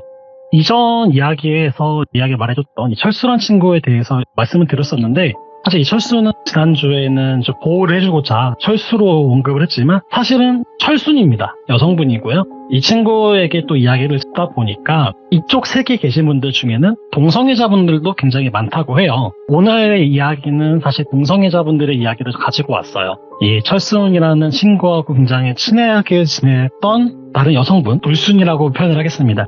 돌순이의 이야기를 가지고 왔는데요. 이 돌순이 같은 경우는 조금 독특한 직업이 있었어요. 여군이었거든요. 20살이 되자마자 여군에 입대한 이 돌순이는요. 정말 많은 소개팅을 겪어보기도 하고 많은 이성분들 만나보려 시도는 했지만 어릴 때부터 본인의 마음속에는 나는 남성을 좋아하는 것이 아니라 여성을 좋아하는구나 라는 것을 조금씩 알면서 군 생활을 보내게 돼요. 그러다 보니까 군을 빠른 시간 내에 전역을 하게 됩니다. 정확히 이제 퇴역이라고 하죠, 여군분들은. 퇴역을 하고 나서 이제 일반적인 일을 하다 보니까 본인의 이 성소수자라는 거에 대한 인지가 되고 나도 진짜 내가 원하는 사람을 만나보고 싶다라고 해서 주변을 찾아보게 돼요. 근데 사실 저희가 남성 동성애자분들의 성지라고 불리는 것은 알고 있지만 이 여성분들끼리의 이런 성소수자분, 동성애자분들은 저희도 알지를 못해요. 사실 그 이유가 그 여성 동성애자분들 굉장히 폐쇄적인 것도 있지만 남자들끼리는 손을 잡고 다니거나 팔짱을 끼고 다니면은 친구들끼리 그렇다가는 정말 큰일 납니다. 손을 뭐 잡거나 팔짱을 끼거나 하면 저는 가만히 있을 수 없을 것 같아요. 네. 하지만 이런 여성분들 같은 경우는 친구들끼리 손잡고 다니는 것도 일상적이고 팔짱 끼는 것도 일상적이다 보니까 사실 외부에서 이분들 동성애자라 보기도 쉽지 않고 그 사이에 들어가는 것도 힘들어요. 근데 이 돌순이라는 친구는 정말 자기가 속마음을 털어놓고 이야기를 한 친구가 나도 사실 동성애자야 라는 거를 오픈을 해주게 돼요. 그러면서 이 동성애자 사회에 대해서 알게 되었고 온라인상으로도 활동을 하고 오프라인에서도 활동을 하면서 점차 그 사회 속으로 들어가서 흔히 말하는 연애도 조금 해보고요. 많은 사람들하고 인맥을 쌓게 됩니다. 이러던 중에 오늘도 마찬가지로 돌순이가 한 여성분을 만나게 돼요. 이 여성분이 굉장히 좀 독특하다라고 느꼈다는 게 첫 인상이었어요. 때는 8월 달이었는데요. 그 여성분이 목기를 입고 있고 긴팔을 입고 있고 긴 바지를 입고 모임에 나오셨다는 거예요. 근데 처음에 봤을 때는 그냥 뭐 추위를 많이 타는 분인가? 아니면은 너무 마른 분들 같은 경우는 컴플렉스이다 보니까 가리는 분들이 많다고 하더라고요. 그것도 아닌데 왜 이렇게 온몸을 가리셨을까라고 했었는데 그냥 처음에 대수롭지 않게 생각을 했대요. 하지만 이 돌자라는 거 보겠습니다. 그 돌자라는 분을 계속 만날수록 너무 본인의 마음에 들었고 이분하고의 관계를 이어가고 싶다라는 생각이 들어서 점차 돌순이와 돌자는 가까워지기 시작합니다. 그러던 중에 이 돌자는 사실 나는 여성을 좋아하긴 하지만 나는 성행에 대한 원하는 것이 있다거나 너를 그런 목적으로 만나고 싶지 않다. 다만 너의 그런 성향은 존중하기 때문에 나는 너하고 만날 수는 있다. 라는 식으로 커플이 관계는 이어져 가지만 사실상 어떤 관계를 한다던가 하는 것은 전혀 없었대요. 다만 좀 이상한 것 중 하나가 혼자서 자신의 그런 욕구를 해소할 때는 내가 옆에 같이 있게만 해달라 라는 요구를 점차 합니다. 그 점이 뭔가 이상하긴 했지만 어쨌든 사람이 좋다 보니까 계속적으로 관계는 이어져 가게 되고요. 그러던 중에 한 달 정도가 지나고 나서 집에 온 돌순이는 돌짝 혼자 술을 먹으면서 울고 있는 장면을 보게 돼요. 그래서 언니 왜 그렇게 울고 있냐 라고 이제 물어보니까 예전 생각이 나가지고 너무 힘들어서 술 한잔 마셨어 라고 하면서 그 한 달 동안 한 번도 보여준 적 없던 본인의 팔을 걷습니다. 그 팔에는 정말 우울증이 많은 분들이 안 좋은 행동을 본인의 몸에 하는 경우가 있잖아요. 그런 행동에 진한 자국들이 보이는 거예요. 그래서 이게 무슨 일이냐? 어떻게 된 거냐? 라고 물어봤더니 본인은 학창시절부터 본인의 성향이 성소수자인 것을 알았다. 근데 그러다 보니까 부모님들한테도 나는 외면을 당했고 18살의 나이에 집을 나와서 가출해서 살았다 하면서 이제 본인의 슬픈 과거사를 정말 깊게 얘기를 해준 거예요. 실제로 본인의 자식이 성소수자인 경우는 지금은 좀 많이 줄어들었다고 하지만 예전에는 정신병이다 이거는 또는 악귀가 씌인 거다 이런 식으로 매도된 경우가 굉장히 많았다고 해요. 안 좋게 말하는 경우가 많았죠. 네, 그렇죠. 그러다 보니까 특히나 이 돌자의 어머님이 굉장히 좀 방신도적인 종교를 가지고 계시대요. 때문에 너는 이거 사탄이 들린 거다. 악마가 씌인 거다. 라는 식으로 나름 그 종교에서 가혹한 구마 의식 같은 것도 행하고 그러다 보니까 내 몸에는 상처도 굉장히 많고 나 스스로도 잘못 행동을 한 것들이 많이 있었어. 이런 식으로 얘기를 합니다.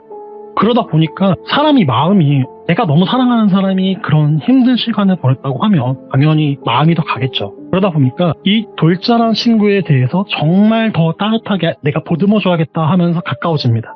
하지만 그 시간이 점점 지나도 절대 돌자는 본인의 팔과 다리 이외의 몸을 보여주지가 않대요. 그런데도 뭔가 이상은 하지만 계속적으로 만남은 있어야 될 것 같다. 내가 그렇다고 이 사람 포기할 수 없다. 너무 아픈 사람이고 본인도 이 고민을 내세울 때까지 얼마나 많이 힘든 시간이 걸렸냐. 내가 이 사람을 보듬어줘야지. 우리 같은 사람들인데. 그러던 와중에 문제가 생깁니다.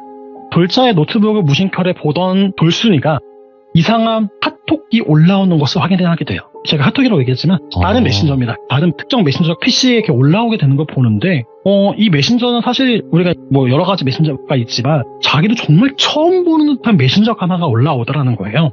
그리고 처음 보는 영어도 아니고 그렇다고 어느 나라인지도 모르는 대화가 올라와서 무심결에 클릭을 해봤답니다. 근데 정말 어느 나라의 언어인지도 모르는 언어들이 써 있는 거죠. 특정 대화가 막 뭐가 올라오게 되고 정말 그 돌자의 느낌하고 비슷한 남자의 사진도 있다는 겁니다. 그러다 보니까 이 사람은 누구지 하는데 의심이 그때부터 조금씩 가게 돼요. 그러고 나서 사람이 의심을 하게 되면요, 세상의 모든 것들이 점점 더 의심스러워집니다. 그러던 중에 그 당시에 제일 인터넷에서 유명했던 게요, 몰래카메라를 찾는 기술이 유명해졌어요. 그 몰래카메라 찾는 기술이 당시 키트도 만들어서 판매가 되다 보니까 나도 저런 거 하나 있으면 좋겠다 해서 구매를 해서 본인의 방에서 문득 그냥 테스트를 해봐야지 하고 이렇게 쭉 둘러보던 중에 보이면 안 되는 붉은색 빛이 카메라에 찍히게 됩니다. 사실 그 빛이 몰래카메라라는 거거든요. 그 위치로 가서 열어봤더니 실제로 카메라가 있었고요. 자그마치 돌순이 방 안에 8개의 카메라가 나옵니다. 8개의 카메라가 나오고 나서 이거는 뭔가 크게 잘못됐다라는 걸 느끼고 돌순이는 돌자의 방으로 들어갑니다. 바로 들어가서 그 의심됐던 노트북이 있는지 봤더니 없더래요. 갑자기 사라졌더라는 거예요. 그러던 중에 불안감을 가지고 어쩌서 출근을 했는데 그 시점부터 갑자기 돌자가 연락이 안 되기 시작합니다. 돌순이의 친구 A씨로부터 하나의 전화를 받게 돼요. 뭐 하고 다니는 거냐? 너 우리 커뮤니티 영상 올라온 거 봤어? 이런 식으로 연락이 옵니다. 돌순이의 사생활이 마치 영화 트루먼 쇼처럼 스트리밍이 되고 있던 거예요. 그것을 알게 된 돌순이는 경찰에 신고를 합니다. 신고를 하지만 정말 신기한 게 이 데이터라는 게 지금은 추적이 불가능할 수가 없어요. 근데 데이터 추적을 하고 나서 나온 결과는 송출된 컴퓨터가 돌순이 컴퓨터였던 거죠. 그러니까 돌자라는 인물 자체가 사실은 거짓이었어요. 지문을 통해서 신원 조회를 해보겠지만 네. 그 전까지 모든 그 행위가 이루어졌던 PC는 돌자의 PC가 아니라 돌순이의 PC였고요. 돌순이의 PC를 통해서 성적인 것들이 노출이 됐을 수도 있고 안 됐을 수도 있지만 돌순이는 이미 본인이 몰래카메라에 희생당했다라는 것을 인지하게 됩니다. 그나마 다행이었던 것은 돌순이의 얼굴은 노출이 되지 않았다고 해요. 아무래도 그 추후에 생각을 했을 때 피해자 몰카라는 게 굉장히 중대한 범죄지만 특히나 얼굴이 영상에 나올 경우에는 문제가 더 커질 수밖에 없고 이미 일정 시간을 같이 생활했기 때문에 본인이 특정될 위험이 있다고 느꼈는지 돌자는 나름의 모자이크를 통해 가지고 방송을 송출합니다. 그러고부터 이상한 점들이 하나씩 나오게 돼요. 당연히 경찰들은 그 해당 집으로 와서 지문을 전부 채취하게 되고요. 이쯤 되면 모든 저희 규정 여러분 아시겠지만 돌자라는 인물은 남성이었습니다. 근데 여기서 또 의문이 드는 것 중 하나가요. 긴팔이 아무리 입고 있었다고 하고 그리고 같이 산 시간이 2달이 넘는데 어떻게 남자인지를 몰랐을까라는 생각이 드실 거예요. 사실 이 돌순이는 남자이지만 여성으로 트랜스된 분이었어요. 그리고 이후에 알게 된 것 중 하나가요. 아까 제가 어떤 나라 말인지 모르겠다고 올라왔던 것이 있죠. 사실 그 말이 태국어였습니다. 사실 이런 트랜스를 하는 분들이 태국 쪽에 가서 수술을 받는 경우들이 굉장히 많다고 해요. 그리고 이 스트리밍을 한 이유가 본인의 성전환 수술 자금을 마련하기 위한 거였어요. 일반적으로 모든 몸을 전부 다 이제 트랜스하는 분들도 계시지만 일정 부분을 나눠가지고 수술하시는 분들 계시거든요. 그러다 보니까 그 범죄 수익금을 가지고 보조를 하는 것이 목적이었습니다. 그러고 나서 다행스럽게 돌자는 잡힙니다. 경찰에 체포가 되고요. 다만 정말 안타까운 현실이지만 우리나라 형벌이 그렇게 세지가 않아요. 노출이 됐지만 영상이 스트리밍이 됐지만 얼굴이 나오지 않았고요. 특정인을 지정을 할 수 없기 때문에 초범이라는 점을 가령했을 때 정말 복역기간 짧게 잡혔습니다. 여기서 이야기가 끝나면은 너무 좋을 것 같아요. 저도 이렇게 그냥 나쁜 사람은 처벌을 받았습니다 하고 이야기가 끝나면은 너무 좋겠지만 사실 이야기는 이때부터가 시작이 됩니다. 정확히 이 사건이 발생하고 나서 약 2년 정도의 시간이 지나요. 범죄자들이요, 유죄를 받고 형을 집행을 했을 때 5년을 받는다고 해서 무조건 5년을 복역을 하는 것은 아닙니다. 그 안에 생활에 따라서 가석방 제도라는 것이 있고요. 형이 감경되는 경우도 있어요. 이 돌자라는 인물은 약 2년 정도가 지난 이후에 다시 사회로 나오게 됩니다. 사회로 나온 것은 이후에 알았죠. 미리 이 시점을 말씀드린 거는요, 사실 이 2년 동안 이 돌순이는 정말 힘든 시간을 보냈어요. 본인이 영상의 피해자가 됐다는 거기 때문에 정말 정신과적인 치료도 굉장히 많이 받았고요. 힘든 시간을 굉장히 많이 보내게 됩니다. 그러던 중에 이상한 연락이 오게 돼요. 곧 오러 갈게 라는 문자를 돌순이가 받게 된 거죠. 그러고부터 돌순이 옆으로는 이상한 선물부터 시작해서요, 편지, 그리고 정말 이게 무슨 뜻일까 싶은 사진, 심지어 부적과 같이 생긴 것들도 오기 시작합니다. 그러고 나서 이걸 보내는 사람이 정말 돌자구나 하고 느끼게 됐던 것 중 하나가 나름 이 둘만의 암호화 같은 것들이 있었대요. 연인끼리 가지고 있는 시그널이라고 할 수 있겠죠. 그런 시그널을 보내게 되고요. 나야 라는 것을 간접적으로나마 알려주게 된 거죠. 그러고 나서 돌순이가 급하게 이 사람이 진짜 복역적인지 아닌지를 당시 담당 형사님을 통해서 확인을 해보고 사실은 이 돌자라는 인물이 출소를 했구나라는 것을 그 시점에서 알게 됩니다. 이렇게 확인이 되고 나서부터는 본인을 어떻게든 보호하고자 범죄자로부터 접근금지 명령부터 시작해서 다양한 법적인 조치를 취하면서 집도 이사를 가게 돼요. 집도 이사를 가게 되고 나서 조금 마음을 놓고 살아야겠다라고 생각을 하고 있었음에도 정말 무서운 거는요. 이 연락과 편지와 선물이 이사 간 곳도 계속 이어지는 거예요. 이 돌순이 심지어 이사를 4번을 했습니다. 4번을 이사하는 것은 고시원으로 이사를까지 하면서 정말 도망가고 이건 이제 해외로 가야겠다 싶은 와중에 돌자가 본인의 눈앞에 나타나게 돼요. 본인의 눈앞에 나타나게 되면서 진심 어린 나름의 사과를 했답니다. 처음에는 정말 내가 미안했다. 이제 정말 미안했고 다시 한번 너랑 잘해보고 싶다. 난 사실 너무 여자가 되고 싶었고 여자가 되고 나서 너하고 평생 같이 하고 싶었다. 근데 내가 그 당시에는 현실이 너무 그렇지 못했어. 그냥 너가 함께 살고 싶었기 때문에 정말 잘못된 걸 알았지만 그것을 이뤄내고 싶었어 하면서 눈물을 흘리면서 나름의 사과를 그 앞에서 했답니다. 근데 사실 아무리 그렇게 사과를 한다고 해도요. 그런 일이 있고 나서 이 돌자가 내가 사랑하던 그 사람은 보일까요? 절대 보이지 않겠죠, 당연히. 나는 됐다. 나는 너 다시 보고 싶지 않고 너 지금 이렇게 온 거다. 경찰에 신고하는 순간 너는 접근금지 명령을 어긴 거다. 오면 안 돼. 너 가. 나 너 다시는 볼 생각 없어. 그렇게 얘기하고 그 자리를 뜹니다. 하지만 돌자의 눈은 그때부터 단순하게 순애보적인 그런 모습이 아니고요. 정말 무서운 사람의 눈빛으로 바뀌게 되는 거죠. 돌자는 그 이후부터 편지 속에 정말 작은 물건을 하나씩 보내기 시작합니다. 처음엔 얼룩인 줄 알았어요. 그 얼룩이 점점점 조금씩 커져갑니다. 그리고 자그마한 병에 뭔가 검은색 젤리 같은 것들이 담겨서 오기 시작해요.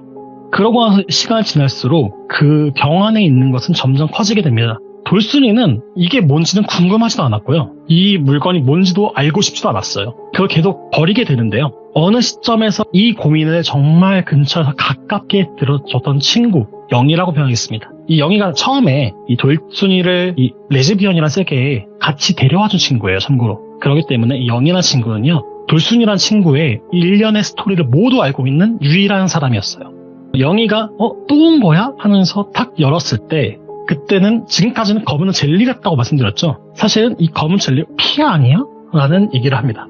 처음에 이때까지만 해도 이거 미친 뭐해 하면서 당연히 뭐 동물의 피거나 이런 식으로 생각을 했어요.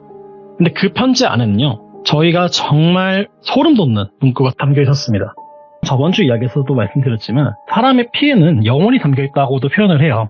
나는 너에게 내 영혼을 줬어. 난 너를 영혼의 사람으로 생각을 한다. 오늘 보내는 이 병이 마지막이야. 내 영혼을 너한테 줬고 이랬음에도 네가 나에게 돌아오지 않으면은 나는 널 가만두지 않을 거야. 라는 식의 편지가 들리는 거죠. 사실 이것은요, 최후 통첩이었어요. 정말 공포 속에 절고 절어 돌순이는요, 당시에 뭔가를 할 수 있는 생각 속에 떠오르지가 않더래요. 저희가 상식적으로는 이거 계속 괴롭히는 사람이면 당연히 다시 스토킹으로 신고하고 경찰 부르고 조치해야 되지 않느냐, 이렇게 생각을 해 정상이에요. 근데요, 수년에 걸쳐서 공포심을 얻은 이 상황에서는 그런 생각은 전혀 들지 않습니다. 인간의 공포가 한계치를 넘어가게 되면요, 그 공포를 주는 매개체를 제외한 어떤 생각도 들지 않아요. 그 시점이 들고 나서는 이제는 내가 할 수 있는 게 없다. 아무것도 할 수 있는 게 없다. 딱 이 시점에 나 그냥 지금 이 나라에 있으면 안 되겠다. 도망치자. 해외로 가면 모르겠지 하면서 아무에게도 안 알리고 심지어 가족에게도 알리지 않고 해외로 도망가게 돼요. 해외로 도망가고 나서요, 한동안 이제 연락을 모든 사람을 끊게 돼요. 이러고 나서는 당연히 벗어났구나. 난 이제 도저히 벗어났다. 라는 생각으로 이제 안심이 들 때쯤 이 이야기의 가장 무서운 포인트가 등장을 합니다. 이 모든 사연을 다 옆에서 말해주고 위로해주고 아껴줬던 영희라는 인물을 제가 마지막에 말씀을 드렸는데요.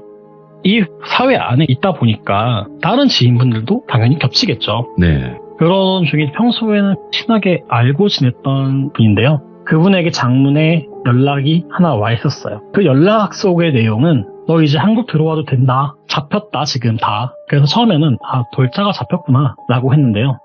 사실 이 모든 일의 주범은 영희였습니다. 이 영희는요, 원래 학창시절부터 친구로만 가본 게 아니고요, 돌순이를 자신의 하나의 사랑꾼으로 봤던 거예요. 근데 이 영희는 본이 정말 그 사회적인 기반이 있는 집안에서 태어난 아이였고 본인도 나름 그 위치까지 다다랐던 친구예요. 그랬을 때 이 영희의 진정한 그 취향은요, 본인이 그 행동 안에 들어가는 것이 아니고요, 이 사람들의 행동들이 이루어지는 것을 영화를 마치 보듯 전지적 작가 시점으로 그 모습을 모든 것을 지켜보고 싶었던 인물이었던 거예요. 영희가 범인이란 것을 다른 친구들 통해 알게 됐던 거는요. 사실 이 영희는 본인의 이러한 타깃을 한 명이 아닌 다수의 사람들을 가지고 있었습니다. 사실 이것이 가능했던 것은 사실 영희가 뭐 돈이 많아서도 아니고요. 돈을 실제로 금전적인 것이 왔다 갔다 했다면은 경찰서에서 이것이 안 걸릴 수가 없습니다. 근데 영희가 이것을 파고들었던 것 중 하나는요. 정말 내가 타겟으로 잡은 사람을 마음에 들어하고 정말 사랑하는 다른 분을 찾습니다. 이 영희라는 친구는 나름 그 사회 안에서 굉장히 오랫동안 활동을 해왔고요. 그러면서 내 그 꼭두각시 말이 되어줄 분들을 찾습니다. 그 사람의 옆에서 최대한 친구처럼 나는 사실 누구를 만나고 싶지 않아. 내 성향은 이거지만 누구 만나고 싶지 않아. 근데 나는 네가 너무 좋기 때문에 네가 잘 됐으면 좋겠어 하는 포지션으로 내가 원하는 그 사람과의 최대한 연결을 시키는 겁니다. 연결을 시키고 나 근데 듣기로는 걔가 어디에 있다는 것 같은데 나 걔랑 얼마 전에 어디서 술 먹었는데 어느 쪽에 사는데 이런 식으로 직접 정보가 아닌 간접 정보를 지속적으로 제공을 하는 거예요. 사실은 그 모든 것은요. 영희의 손바닥 안에서 이야기는 흘러갔고요. 영희는 그 모든 것을 주관하는 하나의 영화 감독과 같았던 역할이에요. 네, 제가 오늘 이 이야기를 굳이 가져왔던 건요. 최근에 뭐 많은 드라마나 이런 곳에서 비슷한 것 소재가 돼 있었지만 특정 성향 내에서도 이 소시오패스라고 언급이 될 정도로 감정성이 없는 분들은 본인의 쾌락과 본인의 로망을 이루기 위한 행동들을 굉장히 많이 하는 분들이 계세요.